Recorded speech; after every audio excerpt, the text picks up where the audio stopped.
Hi, I'm Laura Mize, pediatric speech-language pathologist, and welcome to TeachMeToTalk.com's Therapy Tip of the Week. Today we're going to be talking about books. We all know how important literacy is for young children, and books are really important teaching tools for us for language. Every parent in the world has heard the advice, read to your child. And that's great. That's great advice. But what do we do when a child doesn't like books? What do we do when he doesn't seem to want to sit there with us so that a mom or dad can read?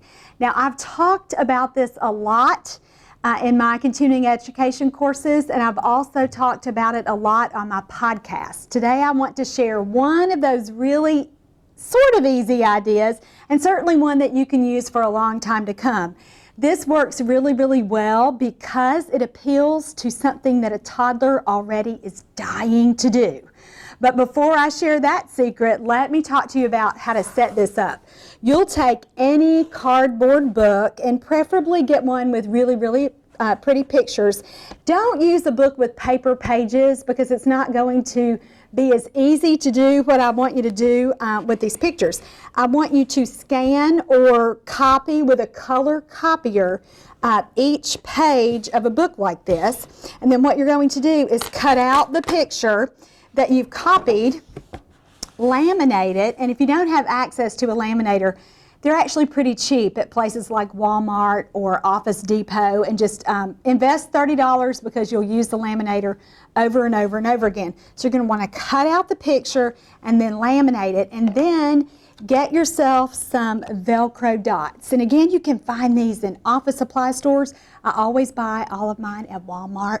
So a really accessible material that if you are a speech pathologist and not already using this, I'm not quite sure how you do your job. So get yourself a book and make this kind of thing. All right.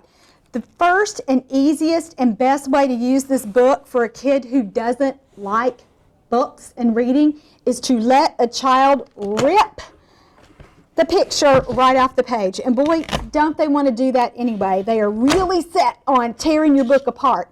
And so you have given them an opportunity to do that. And I have used this time and time again with children whose parents say, he doesn't like books, he's not going to do that. And yet they somehow like it because I've set it up so that they're doing something they already want to do.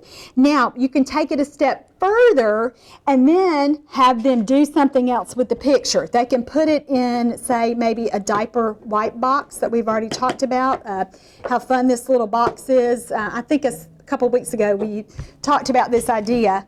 I think it's the Huggies brand, and it has a nice little squishy part for the wipes to come out. And so you can have the kids insert the pictures in there if your pictures are small enough.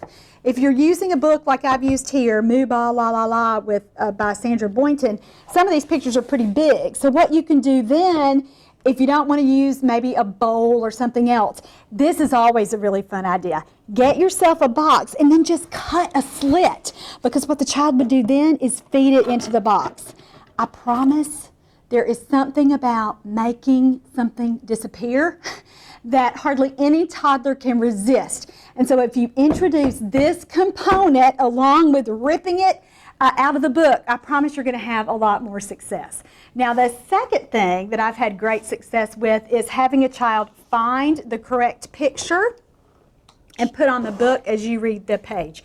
And so again, you're going to start and go pretty fast through this process so that you keep a child with you. So you'll say, a cow says moo, and read with a lot of affect. And then you'll say, where's the cow? Find the cow. Let's put it on. Put it on. And help them put it on. And don't just do this in a really adult-like way. Really smush it on there and push it on there and say things like pat, pat, pat, or push. And that's what the toddler's going to like, and that's why he or she is going to stay with you through an activity that they previously thought was really, really, really boring. So try these modifications and see if you don't have some better success with your little friends who don't seem to like books. Now, I've done a whole series of podcasts with ideas like that, and let me tell you about that. If you've not heard of the term podcast before, it's really like an online radio show. you're just listening to someone talk, and you can access it on your computer or on your phone, your smartphone. You can certainly access my podcast from my website at teachmetotalk.com. Last summer, I did a whole, oh gosh, I think it was 4 or 5 weeks of ideas like this for modifying books and using books to teach language to toddlers. I've posted the links to those shows below, and I hope that you can listen for even more ideas about using books.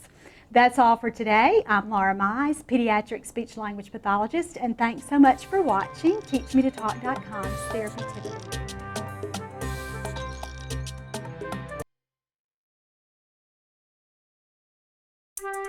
Week.